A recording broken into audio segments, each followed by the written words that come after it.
Hey everyone, I'm Michael, and you're listening to the Multiplayer Gaming Podcast.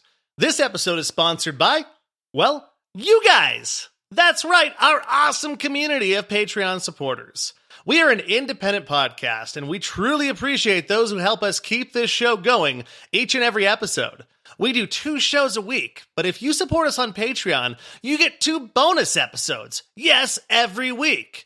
If you'd like to become a member of the elite and support this podcast, head over to multiplayersquad.com. All right, on to this week's episode of Extreme Awesomeness.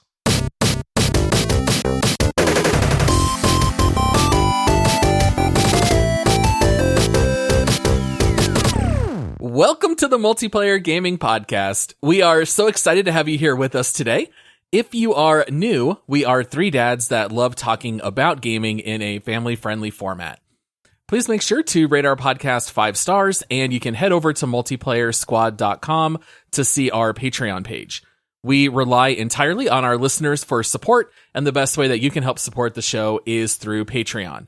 Not only do you help fund the show, you will also get some amazing perks like 2 extra quick take episodes weekly, and you'll also have early access to episodes. I am your host, Paul, and then joining me, he thought that a pumpkin patch is what you use to fix a broken pumpkin. It's Josh.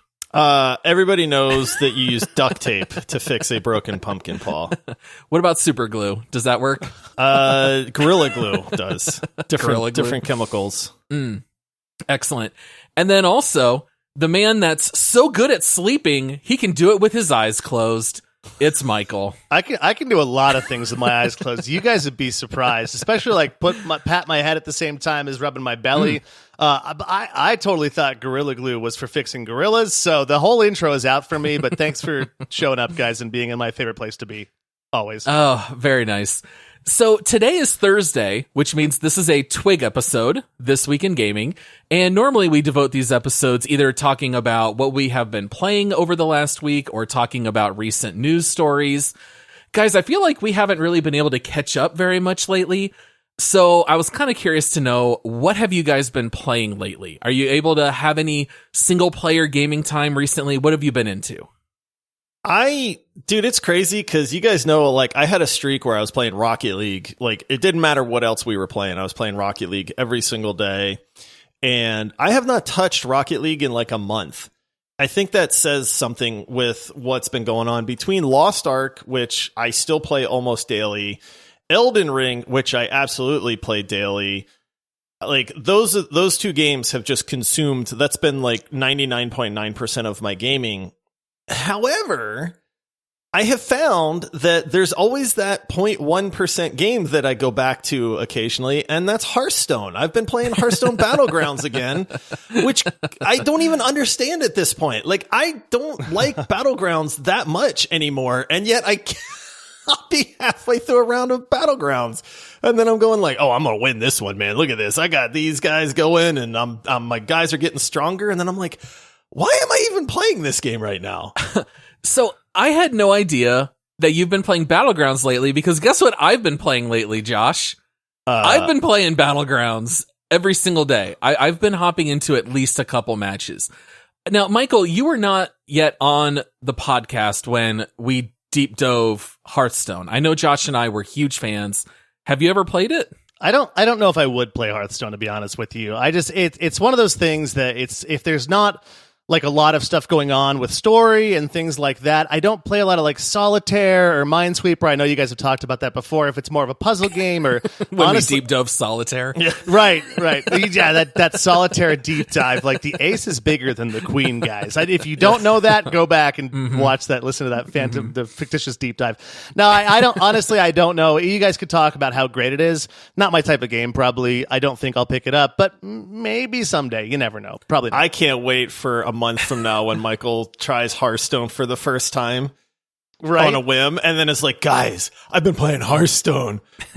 The only time I thought about doing that was after I played The Witcher 3. There was that Gwent game that came out afterwards, and because you played Gwent in The Witcher 3, I was like, maybe I could do that, but that's the only time I've thought about playing some kind of a card game like that.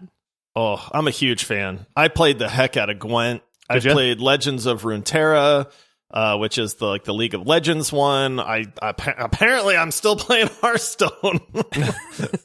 So yeah, I was going to say, I don't want to bore Michael too much since Josh and I are the only two playing Hearthstone, but previously when I was just totally cracking out on Hearthstone, I got my MMR past 8,000. It was still on its way up. I was really enjoying it. And then I just kind of like took a break for a long time. And so hopping back in, this is my first time playing with Quillbore. And there's this whole new buddy system. Oh, the buddy Josh. system's goofy. The game's almost unrecognizable because there's like 20 new heroes. I don't know what any of them do. There's all these buddies that you get to play. They have really shaken up a lot in the game. Can you guys buddy up with each other because you're both playing at the same time? Is that how the buddy system works? No, but you can play against each other. You can actually queue. You can join the against- same lobby. Right, We'll do yeah. that. You guys can join against each other and then have your buddies buddy up against. It sounds great. It's a buddy triangle. Yeah, these buddies are a little different. So if you played Hearthstone back in the day and you haven't played in a long time, I still don't know how some of it works, but your character has this like percentage meter, and after you play a certain number of hands or do a certain amount of damage, it gives you a free card, but it's a unique card based on your hero. So you no longer have just the hero power, you also have a buddy, and I think when you have two abilities like that, it's easier to like balance out the heroes. So a hero that was very weak before that you would never pick, they might have given them like a really strong buddy card that might have a really killer battle cry or something like that. So at first I was kind of discouraged because I was like, I have to relearn a new tribe. I got to learn all these new characters. I got to learn this buddy system. But I feel like it's all kind of clicked for me lately, and I'm really having a blast playing it. Yeah, it's been fun, man. It's such a good distraction. I joke around because it's that game that I can play with my feet up on the desk, one hand on the mouse, and like checking my phone at the same time. Like it requires very little effort to actually play. So it is like a really nice change of pace. I also think it's incredible that Josh just admitted to playing mobile games and loving them. Okay. Hearthstone was not a mobile game at first. It was a PC game, which it still is. And fun fact, I don't even have Hearthstone on my phone. Oh, gotcha. Well, I was really bummed because they upgraded the PC version, and I played on PC, and then I tried to play on mobile, and they said you logged in with a later version on PC, and there's not yet an update on Android, so you cannot play mobile until the update is out. What a mess. Wow, really? Yeah, there was a whole day, because that's why I've been playing Hearthstone a lot lately. We unexpectedly had to start fostering again in our family, and so I cannot spend nearly as much time at my PC, and so I've had to get into mobile gaming, which is why I've been back into Hearthstone, and I was so bummed that for the rest of that day, I was not able to play Hearthstone at all. But it's such a fun game to get back to. It's the perfect casual game. Like, as long as you don't take your MMR too seriously and you can just play and have a good time, it can really still be a complete blast. I and I say love the that- Quillbore. I can say I definitely don't take my MMR too seriously at all. That's good. Now, even a here's little the bit. quick question. Here's the true question, Paul. Have you, since you're playing it again, have you bought the Battlegrounds pack that gives you the 4 character choice in the beginning, or are you still rocking it with the free version where you only get to pick from 2? Okay, so here's the thing. I got my MMR pretty high on my main account. Now, I did buy a second copy of Overwatch back in the day. Out of curiosity, I just wanted to start over and see what my SR rating would be. And so I ended up, since I don't know any of the new systems, I've been playing on that second account, but I did earn enough in-game currency from all the achievements that I was able to buy the perks. Oh, nice. So I do have the perks. I get to choose from the 4 characters. Yeah, I'm still just playing with the choice of 2. I feel like they're a little more balanced. I feel like it doesn't necessarily matter. Like, there's a couple that are definitely like a clear advantage, but there's others that I think are just fine. Is Hearthstone still in our top 10? I feel like we need to make Michael play this game now. Since we've just talked about it for the last like 7 minutes. I'm pretty sure Well, it's like number 8 or 9. It's completely free, and we have it at number 10. Oh, it's dropped 1 or 2. So it's a top It's 10 dropped. game. Wait till the RDR2 review comes, their deep dive Right. comes out, though, and they're number 11 probably, right? I hope so, but we'll see. Yeah, because Red Dead Redemption 2 is an upcoming deep dive. All right, so Josh and I, we've been playing Hearthstone. Anything else you guys have been playing, or just plugging away at Elden Ring, prepping for that next deep dive? Yeah, I've been playing a lot of YouTube because I was terrible at Elden Ring, and so I dug into the YouTubes pretty good to try and figure out how to make myself better at Elden Ring so I could really enjoy this game, because I have so many friends that were talking about it and I wanted to play it. And honestly, I'm a sucker for those like Arthurian Knight type games. It's very beautiful. It looks like you're racing towards Camelot and stuff, and it worked. So that's my only tip is like if you're kicking a wall with Elden Ring, just dig into the YouTubes a little bit, get a little tips and tricks videos going, and I've been having a great time. And so that as a result, I've been playing non-stop Elden Ring with a sprinkle of Lost Ark in the evening. That's about it. I don't want to get into too many spoilers since we're going to deep dive Elden Ring, but I was kind of hitting my head against the wall on one of the bosses, and I finally did watch a YouTube video, and the very first thing they said was, if you are like a heavy armor, slow character, turn off tracking because you need the extra movement speed. And I immediately beat that boss on the very next attempt. So sometimes you do just have to take to YouTube, watch a tutorial, and you might get some really good tips. Not me. I'll just keep slamming my head against that wall over and over, guys. See, I didn't know how to do tracking when I first started playing. And I had no idea. So I learned how to play without tracking. So now when I use tracking, I'm like, I keep getting hit because I can't run away and I can't do anything. And so I still play without tracking. So hopefully that helps. Oh, that's funny. I tracked every enemy. I did not realize how much quicker you can move laterally and dodge when you're not tracking. So I had no idea. But then again, I also use my shield a lot, and it's almost impossible to block well unless you're tracking. But yeah, I know that we're really looking forward to talk about all things Elden Ring. I think that's what we've all been playing the most. But all right, so let's talk a little bit about this week in news. All right. I think the biggest news of gaming recently is that Destiny 2 had a huge DLC come out called The Witch Queen. And I know that you guys have been diving into this and just really enjoying this content, right? Man, I have been playing so little Destiny 2 that it's actually 0. If it could be a negative number, I'd live in that. I actually thought about not playing it. Yeah, I'll say this. Everybody knows I'm not a huge fan of Destiny 2. I have many an hour in Destiny 2, so it's not like I haven't played the game. But we have a friend, Brandon, that is the biggest Destiny 2 fan that I think I've ever known in my life. And it was really funny to listen to Brandon hop in our gaming Discord, where we have like a personal, just, for real life friends Discord server. And Brandon hop in there and try to get anybody else excited about this expansion. Like literally, and no one cared. I wish I could have played cricket sounds like into the server, because nobody cared, but he just went on praising it, and it was kind of cool to see where he was like, this is the best expansion ever. Destiny 2's back. Everybody should come join me. It's great now. And I just kind of went, well, that's not going to happen, but I've heard very, very good things about it. Well, I feel really bad for Brandon because I really do enjoy Destiny. I love the gunplay, and the game is very confusing, but I love it once I'm in there. But yeah, like everybody is playing Elden Ring and Lost Ark, and I think we would still put Halo Infinite and maybe now even Hearthstone. Like all of these games are games we're enjoying. There is just no time, no space for Destiny 2 right now. I know people are loving it. Josh, you looked it up on Metacritic, and what'd you say the score was? Dude, like a 80 something? It's at 89 on Metacritic. 89. Yeah, between PC, I guess it's the same, but that's PC and like PlayStation. People are loving it, dude. The user scores an 8.8. Like, apparently Brandon is not alone in his thinking that this is a really, really good expansion for this game. So I'm happy for the Destiny 2 fans out there that they got something, because I know that there was a lot of lamenting and like not being happy with Bungie in regards to how they were handling some of the Destiny 2 stuff, where they were actually removing old content and stuff like that. So it seems like the Destiny 2 fans got something that they wanted, and that, that makes me happy that people are enjoying the game again.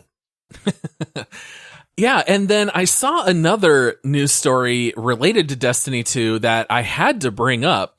So we talked last week about how the Steam Deck released, and it's kind of ushering in this new era of like mobile PC gaming. It's kind of like a brand new thing. And Destiny 2 is not compatible with the Steam Deck, but not only that, if you force it to run, you will get banned in Destiny 2 if you try to run it on a Steam Deck. Does that strike you guys as weird? Like, why would you get banned for trying to play it on a Steam Deck? That's a little harsh, I think. The only thing that I could think of is maybe one of two things. Number one, it's got something to do with some kind of licensing where it's like, okay, we're not licensed to do this or something like that behind the scenes. Or maybe it's just got something to do with some kind of anti-cheat software to where it's Windows dependent or something. Yeah, like it's Windows dependent. They can't stop the anti-cheat, or they can't stop cheaters as well. They can't they can't give the other players a god mode to completely troll the cheaters. I don't know. Who knows? I actually looked into this a little bit because I was like, why would they ban somebody for trying to play through Steam, basically? But it's not. So the Steam Deck uses its own operating system. It's called Proton or Steam OS or something like that. And Michael hit the nail on the head. It's that they can't use the anti-cheat because the anti-cheat is Windows based. I thought initially, I was like, well, that's just really selfish. They want everybody to use their launcher so that it can track player counts and stuff like that. I'm sure there's some sort of monetization there. And they just didn't want to use Steam for it. But it is in actuality just that the anti-cheat would not work. So if you are forcing it to run on the Steam Deck, which it sounds like there's ways to do that, they have said, hey, you'll get banned because, you're not playing under the anti-cheat at that point. They probably could have done a better job of explaining why instead of just like, don't play our game on the Steam Deck, guys, we'll ban you. Well, yeah, because the article I read mentioned no reasoning. It literally just said you'll be banned. And so I put it in our doc. I didn't have a chance to look into it more, so I'm glad you were able to track it down, Josh. And I guess that makes sense. Those guys at Bungies are jerks. Right. It actually scared me at first because I was like, I'm looking forward to the Steam Deck. How many other games are going to be like, hey, don't play it on the Steam Deck? And I'm like, why? And it's good to have a reason that makes sense. Yeah. Yeah. So I guess if they don't know that you're under the anti-cheat, they just have to assume you're cheating. So, right. All right. I guess I get it.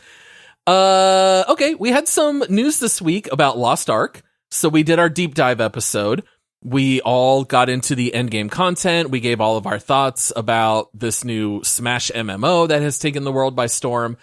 And Amazon stepped in, and it sounds like they forced or are forcing a little bit of a nerf to some of the endgame content. Did you guys see this week? I did, and this saddens me, dude. Yeah. Michael and myself, Paul, you were busy. You didn't get a chance to partake in this, but Michael and myself and one of his friends and our good buddy Andy, we did a 4-man Abyssal dungeon the other night because we said, hey, this one's really, really hard to beat. We don't want to play with a pickup group.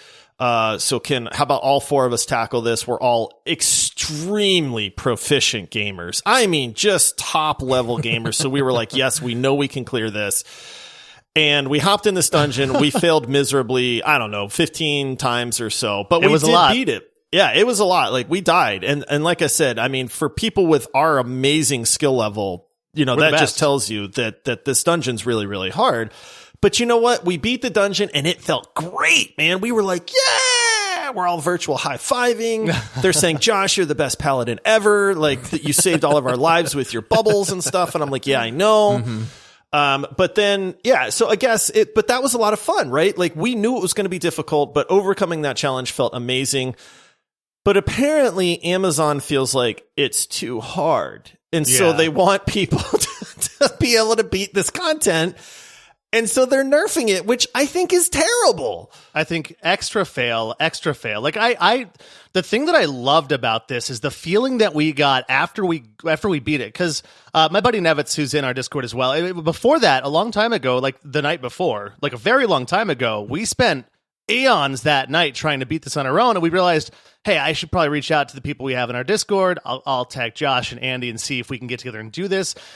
we beat it, and it was hard, and it was great. And I'll tell you, it was hard for the best of us. I know this because I am the best of us, and it was hard for me. But the feeling we got after we beat it was like, hey, we did something magnificent. But then Amazon's saying only 10% of people that attempt this dungeon are beating it, therefore equals too hard equals must make easier to make. No, how about everyone just get better and try more and like... Don't think that it's going to be something where you can just sit there and roll your face across the keyboard and just beat it. It's supposed to be frustrating. It's supposed to be difficult. I was thinking exactly, because right about the same time, I was having a hard time with Elden Ring. And I'm like, this is hard like Elden Ring. This is new for an MMO. I like this. It's supposed to be difficult, and it was. But now they're saying it's not supposed to be that hard. We'll make it easier. It's disappointing to me. I'm not upset about the game or anything, but it's like I liked it being hard. So they are nerfing the tier 1 and the tier 2 content. It sounds like tier 3 is still the same as before. And so Lost Ark had said, hey, we see all of this as endgame content. It's supposed to be tough. Amazon is saying, well, let's ease up on tiers 1 and 2, and let's just really consider tier 3 endgame content. I do think it's a little disheartening because even in the ones, and I know that I'm behind you guys, but the Abyssal dungeons that I've run were challenging, but not overly challenging. You had to learn the mechanics, and then once everyone knew what to do, and you were all on the same page, it was all doable. I mean, it does require communication and coordination, but like it's an MMO, it's supposed to. Right. So I do think it's a little sad, especially I don't like hearing when publishers step in and start telling developers what to do. I feel like this is when you start to go wrong. Yeah, and I'll say this too. Part of the joy of an MMO is coming across strangers that are also good at the game, right? Like you're going to get the gamut of people. I can't tell you how many times, I've tried to run an Abyssal dungeon or a Guardian raid. So one of these more difficult content things where I get 2 people in my group that are just terrible, like terrible. They're dying left and right. They don't know when to interrupt, or, they don't know how to play their class or what their role is or whatever. And we fling ourselves at it 5-6 times before we just go, dude, this group sucks. Like we're out of here. But then at the same time, right. But then at the same time, I have joined groups where as you're starting, somebody will type, hey, does everybody know the mechanics? And you go, hey, this is my first time. I don't. And they sit there and write it out. And they're like, don't attack the boss. Look for the color orb. Do this. And they explain it. And then you go, right. And then you go, right on, man. Now I know. And then, yeah, sure, you fail the first time. Maybe you fail the second time. But then you beat it. And then everybody's like, dude, GG. This was awesome. Nice playing with you guys. Random stranger on the internet. But there's that weird like camaraderie that you get as a gamer when you come across somebody that you just kind of jive with. And so if they're dumbing down the content to just make it to where even bad groups can progress, I don't like that. Like, I get what Amazon is saying is that we want people to experience all of this content, right? The game's going to waste if people aren't playing the tier 1 and tier 2 stuff. But that's on the player. Maybe they don't want to do that. Not everybody wants end-game difficult raid content. Yeah, and Paul, to your point, and Josh, to yours exactly, like, that camaraderie you feel is so great. And I feel like it's been overwhelmingly positive in Lost Ark so far. There's not a lot of trolls. I met one guy who, when I got into a Guardian raid, was like, item level, please. And wanted to know everyone's item level, and he was very negative and immediately left because we weren't good enough or whatever. But Paul, you just said a second ago that they're only nerfing tier 1 and tier 2. It's because those people, that 90% who aren't willing to put in that extra effort and beat the difficult dungeon, haven't gotten to tier 3 yet. So, like you said, it's the beginning. It's a downfall. It's a slippery slope that opens a door to, okay, now 2 months from now, when all of those other people are saying that tier 3 is too hard, they can now go and nerf tier 3. And I just think, it scares me a little bit as a gamer who appreciates what Josh just talked about, that feeling of the pleasantries of like, hey, let me explain how this works. Everyone know it? Yeah, okay. And we beat it together with these strangers, and we love each other. It's similar to our Discord community here. Everyone's so pleasant and friendly, and we're all in it. Like, we don't know each other in real life, most of us, but we accomplished something, and we're friends in this digital environment because we did something in the game. But then now they're going to take that away from us to where we don't have to communicate, we don't have to strategize. We're just going to button mash and get through this and get our next piece of gear. So, can I tell you guys something? Oh, yeah. No. Wait, I don't know if I like the sound of this. I know Paul pretty well. I'm scared. Paul's getting real honest right now, guys. I'm really scared. So I'm a little sad that the tier 1 and tier 2 content are being nerfed, but you know what? I don't know if this news really matters to me because, guys, I think it's time for me to hang up my martial artist high heels. I think I might be done playing Lost Ark at this point. Oh, no, why? Really? Is it the game? Is it life? Is it just other games to play? Like, what's the thinking there? I think it's just mostly life and other games to play. Yeah. Like, I still love everything about Lost Ark, and it's a great game. But the fact that we just have to prep for future deep dives and just with life situation, not having as much time gaming, I might just be done. Like, I enjoyed everything up to this point. I think it's still a great game, but maybe in the end, I don't really care. It's funny you say that because if it was not for Andy, our good buddy Andy, and Michael, and you know, we did this dungeon with his buddy Nevitz the other day, I probably would have little desire to actually hop into Lost Ark by myself. Like, I absolutely love doing the dungeons, I love doing the raids, I love that difficult content. But at this point, I'm done with the story. I'm done with the grind of trying to gather a whole bunch of materials just so I can upgrade one piece of armor. Like, that is wearing on me a lot. And so it's like, I do still play because I have friends to play with. But if it wasn't for that, I think I'd be with you, Paul.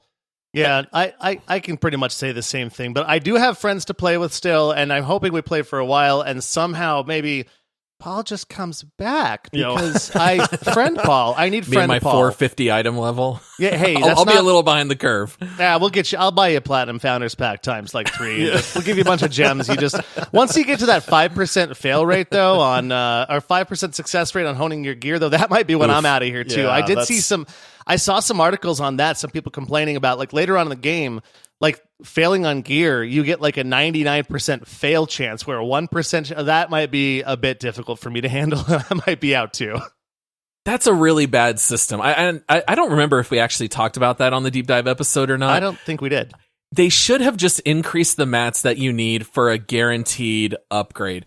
It's so disheartening to fail on those upgrades when it's not 100% chance.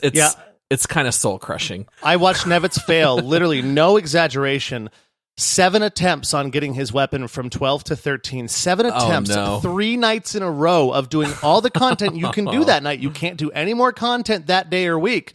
And it's like he's playing the game, he's doing the stuff, and his like the rest of his gears. Yeah, the rest of his not gears a at fan 15. of RNG. I hate it. Yep. Yeah. And then you feel like you wasted that whole day, right? Like you earned all these mats and ultimately it led nowhere. 100%. So it's like, well, why did I do all that?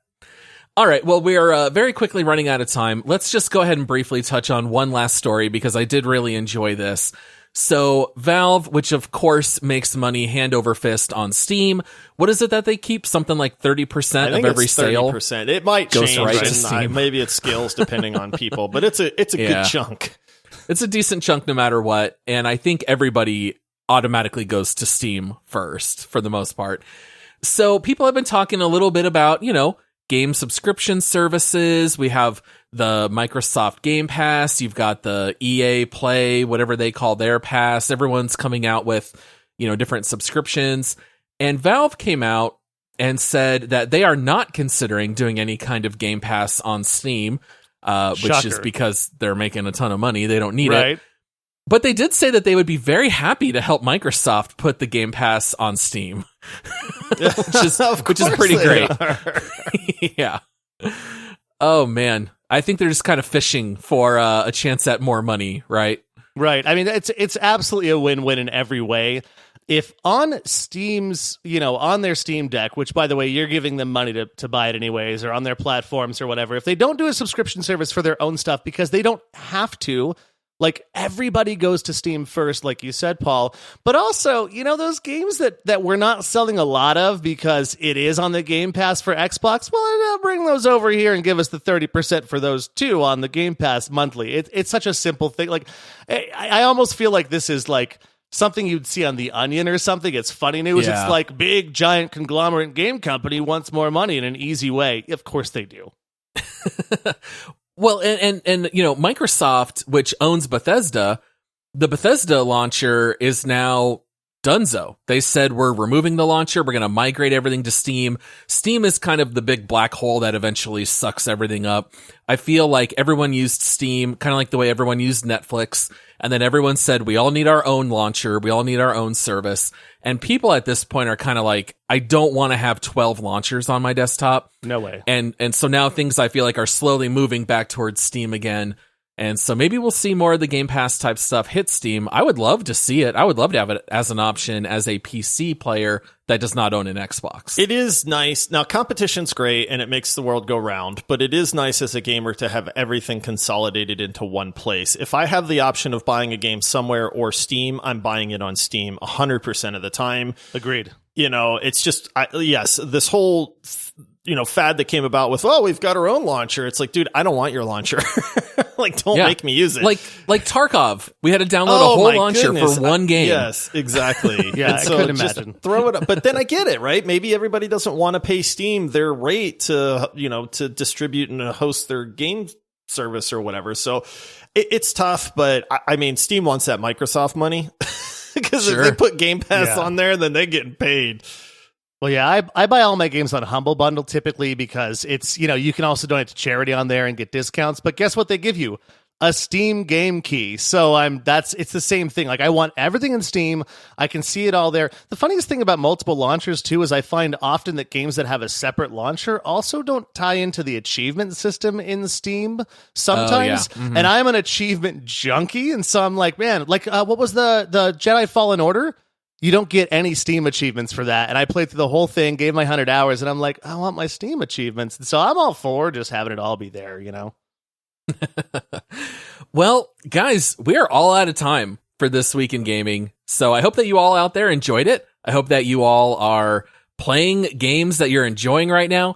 I know that we are going to be doing our deep dive of Elden Ring very soon. So if you are playing that, look forward to that as a deep dive. We're going to make sure that listening to that deep dive of Elden Ring is as hard as the game actually is. Oh, great. Yeah, I'm sure people will really look forward to that. Yeah, we're going to release all the audio out of order, and they're going to have to do a lot of work piecing it all together and figuring out how to do it. So yes, we are going to do deep dives on Elden Ring and Red Dead Redemption 2, and then come check us out on social media. Michael's been getting a little more involved with that. You can come hit us up at Multiplayer Pod on all social platforms, and also come join us on Discord. It's totally free. There's a link in the episode description. You can touch base with us along with other listeners of the show. It's a great way to ask questions, make suggestions for future content. We'd love to have you guys all on there.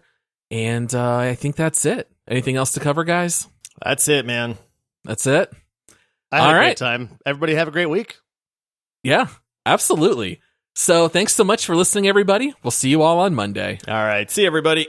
Cheers, all.